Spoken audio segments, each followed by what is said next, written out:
a patch to the Linux kernel is proposing changing a bunch of naughty words in the comments for the source code to variations of the word hug. This is an absolutely real thing. Now, this show tries to be as family friendly as possible. In the interest of maintaining that, we are not going to say or show any of the naughty words, so you can breathe a sigh of relief, parents, or people in a work environment with your volume turned up. No worries. I will leave it to your imaginations to determine what was being used before the hug was implemented. This specifically came through as a request for comment of 15 different little parts entitled 0 asterisk is hug load of hugs, and a little heart emoticon, or emoticon, emoji, whatever, ASCII characters that show a heart.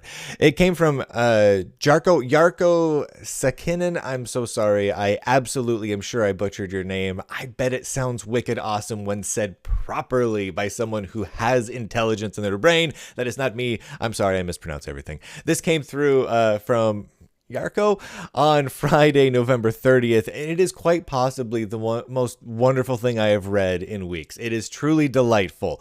The simple text is this: in order to comply with the COC, the Code of Conduct, replace asterisks with a hug. I rather liked this. One example, I'll just give you a quick example. IOC3 is hugged beyond belief. This is just a comment from one of the many different bits of source code throughout the Linux kernel, and there are lots of examples like this.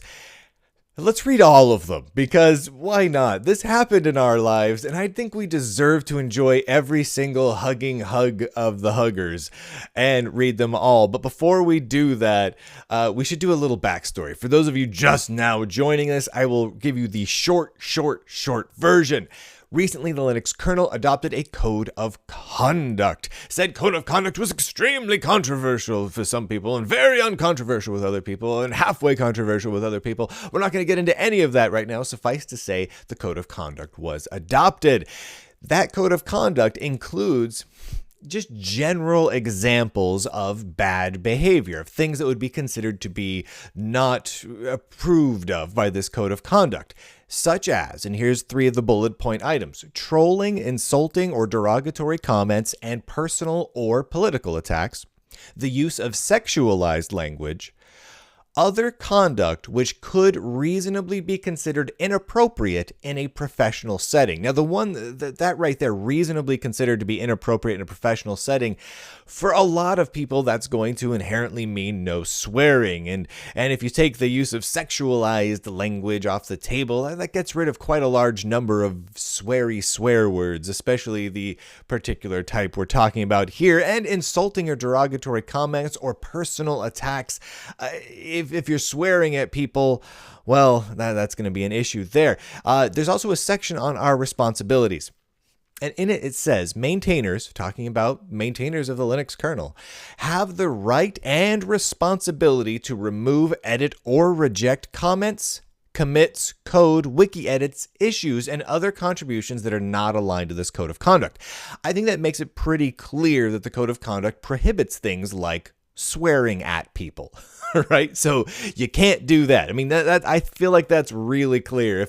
If it doesn't mean that, then I don't know if it means much of anything. That's what I took away from reading it. You can take your own takeaway on it, but that's what I think it means.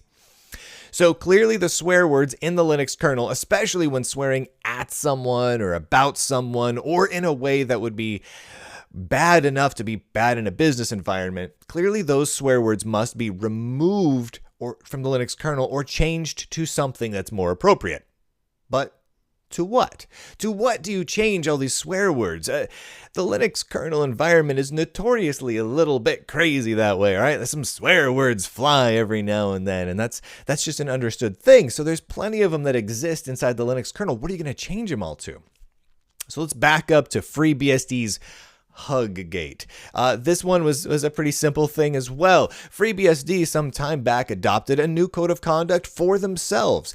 In that code of conduct, they used virtual hugs, such as any electronic representation of a hug, such as typing asterisk, hug, asterisk, or something along those lines, or sending an animated GIF of a hug. Those were listed as examples of bad behavior, of things that would be bad, things that would be not good to do online or within the project. And that's totally within their right to ban anything they want, or even just to give us an example of possible bad behavior, right? They can do that however they want to. It's their project. However, it was amusing. It was a little bit funny. Come on. I laughed about it. A lot of other people laughed about it. Possibly it made us laugh more than it should have, us being grown men and all, but I thought the idea of outlawing hugs was a little bit amusing, even if some people thought they were outlawed and other people thought they were just suggested that they might be real bad, etc. It was amusing. So, considering all that happened, Linux embracing hugs, even if it's just as like a little tongue-in-cheek joke, like a little jab at FreeBSD, like, we're a little different than you guys, that kind of makes sense. I mean, in this sort of a change, is this change that was submitted to the Linux kernel patch done in jest? Or was it a political statement? Or was it just simply complying with the code of conduct as the code of conduct itself says must be done? Whatever it is, this is kind of amusing, and why not go with hugs? If you're already changing the swear words, I mean, some people recommended things like, heck and gosh darn. And really, though, if you're changing a swear word to like a heck or a golly gosh darn, technically that's still more negative than hugs. So if you want to go all positive, go all the way to hugs, I say. So it kind of makes sense. All right, so now in all of this, there is a debate on the Linux kernel mailing list about whether or not the code of conduct applies to existing code or documentation, and some people feel that this is a settled argument, other people feel like it's not settled, we didn't settle it. So this is an argument going on. I don't have any feelings about that. I am not a Linux kernel developer. I watch the Linux kernel development and I watch the community, and I make my living in the Linux world, but I have no say in this, right? That's a procedural matter they'll figure out on their own. What has come up that I thought was a little interesting and worth touching on is that censorship. A lot of people were like, damn, that is a lot of censorship, son. Why would you do that? And I get that. I get that. Someone's going through editing comments that people made in the source code and, well, changing them because they found the words to be too naughty, right? To be in violation of the code of conduct. And so some people are looking at that like, what the heck is going on here? Other people are like, well, yeah, that just kind of makes sense. Other people are like standing off the side going, dude, that's weird and funny. And I understand all viewpoints, to be quite honest with you.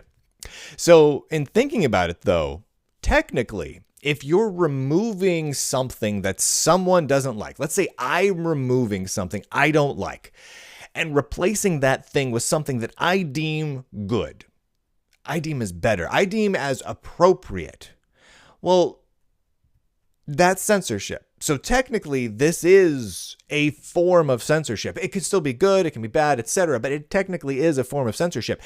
But technically, and I've never really thought about this before, technically, fixing a bug in source code, stay with me on this, is censorship. You are looking at a line of text, which is in a written language, in a language that you can write and speak and execute. You're saying, I don't like this part of it, this variable name perhaps, this pointer, whatever it is. It's broken in my mind. I'm going to change it to something I deem is appropriate. Maybe that just means in your mind you're fixing it. Technically, that's censorship. So if someone else wrote it, especially, and they put it in there, and they wrote, if 1 equals 2, then, and you come along later on, and you're like, who wrote this? 1 is never equal to 2. What's the point of even doing this check? And you come up with a different line of code that actually makes sense in there. Well, you're passing judgment on the language that person wrote, editing it to be something you find acceptable. technically, that's censorship. Technically, almost every patch submitted to the Linux kernel then is censorship. And here's the thing. There are many patches in the Linux kernel that remove comments and edit comments because information changed. So comments get modified and edited. That happens in almost every project all the time. Is that censorship? Because it's the exact same thing. So yeah, it is censorship. I don't know that it's necessarily bad, but it's censorship. And I find that fascinating. It's just, I'd never let my brain walk down the adding in a merge patch with a little bit of new code and maybe a little bit of modified someone else's code. Is that censorship? And turns out, yeah, it is, which is a wicked weird thought for me. So anyway, all that out of the way. Here we go. This is, as far as I can tell, all of the new hugs added to the Linux kernel with this particular patch. Thank you to the man who made this possible. Thank you to everyone who has made any of these original changes in there possible. If you wrote the original comments that are then censored, well, thank you for being part of this grand happenings that we have going on right now. Enjoy.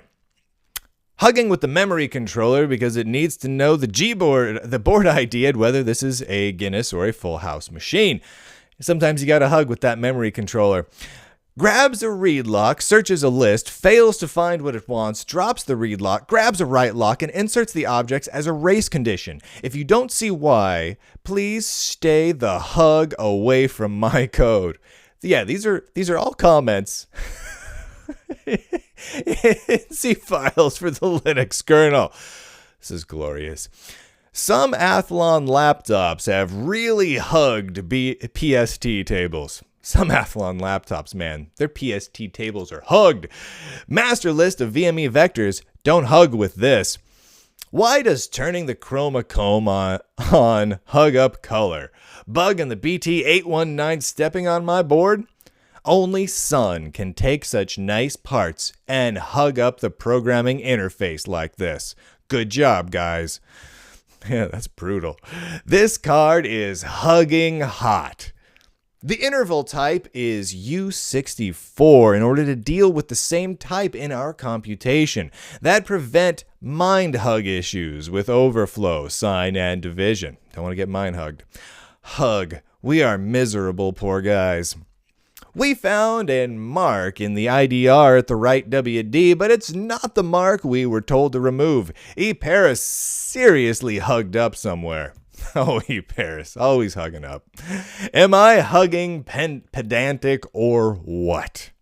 I just like that there's a line in the source code that right now that says, am I hugging pedantic or what? That is extremely wonderful. Register the notifier if/when the first device type is registered, comma, to prevent the link/init ordering from hugging us over. Hugging broken ABI. These chips are basically hugged by design. This appears to be the behavior of the vBIOS parser and is important to cache the NVP ext dev boot 0 on later chipsets to avoid hugging up the memory controller somehow by reading it on every int/ram restrict ZM group opcode.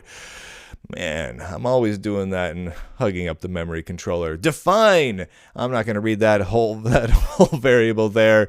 Hug. I hate NVAs. And the last one I'll read to you, I thought was pretty fantastic. Where Xenius wrote this portably. Sorry, let me start over. This deserves to be read properly. Where Xenius wrote this portably. Torvalds hugged it up. Smiley face. That's right. Man, well, there's a comment in the Linux source code right now that literally says, Torvalds hugged it up. Smiley face. That's a glorious thing. And I thought, one other thing I thought of about this. So let's say you're the master of Linux, you're Linus, and you approve or deny all those patches coming in. You're like, yes, no, and this one comes across your desk.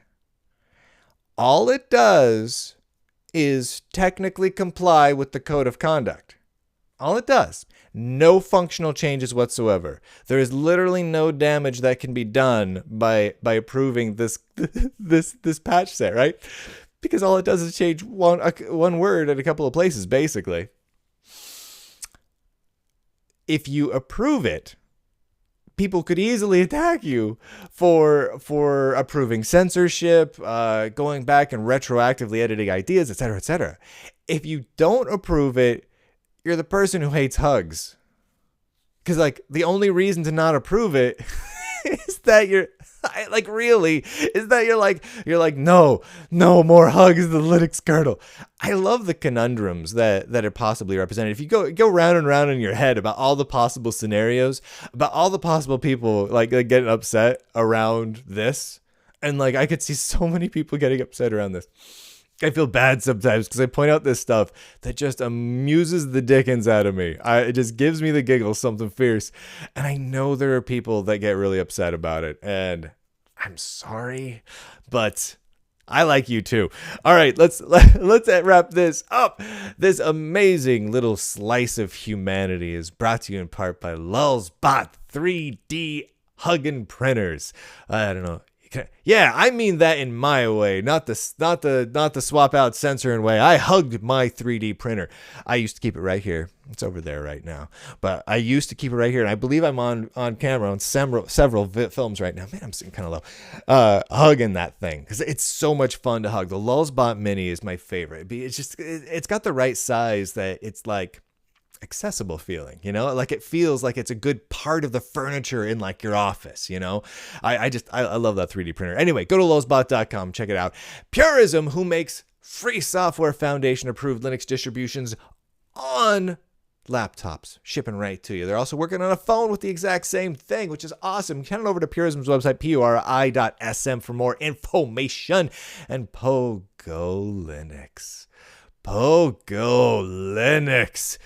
Yeah, those are the guys. This company right here, first company to plop down and say, hey, you know what? We want to help you out with what you do, Lunduk. Yeah, I love them. Also, like certain Linux conferences you go to and you see fixtures. There's a handful of companies that are just always there, hanging out, being part of the Linux community. And that's these guys, right? Like Linux Fest Northwest, man, I've been there every year for the last, I don't know, decade-ish, and they were there every year.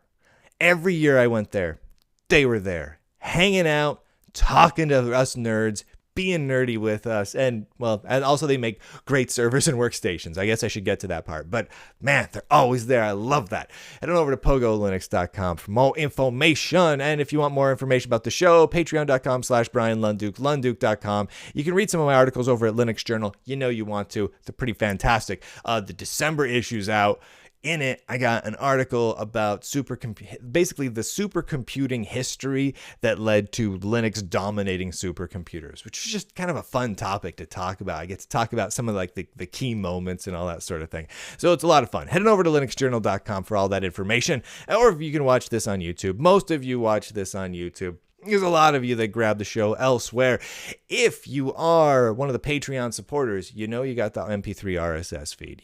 Once you sign up on patreon.com/BrianLunduk, the RSS feed is on the main channel page, the main Brian Lunduk channel page on the upper right-hand corner. So you got the MP3 audio podcast of the show.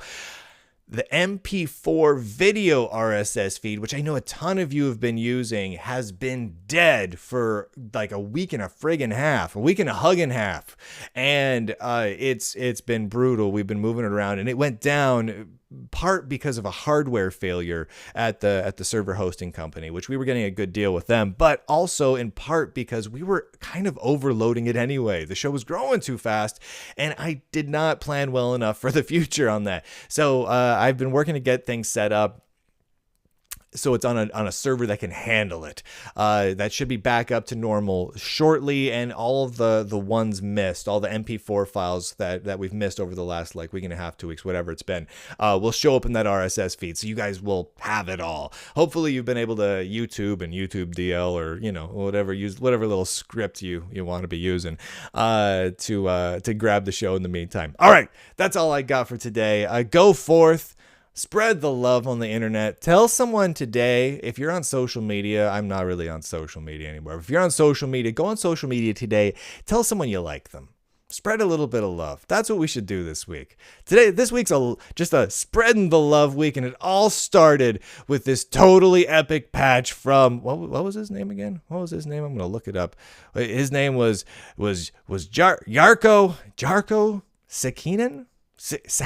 Man, I gotta look this up because I'm continuing to butcher his name, and that kind of makes me a bad person. So I'm sorry, Jarkko. I don't know. Jarkko, you're awesome. I'll talk to you later.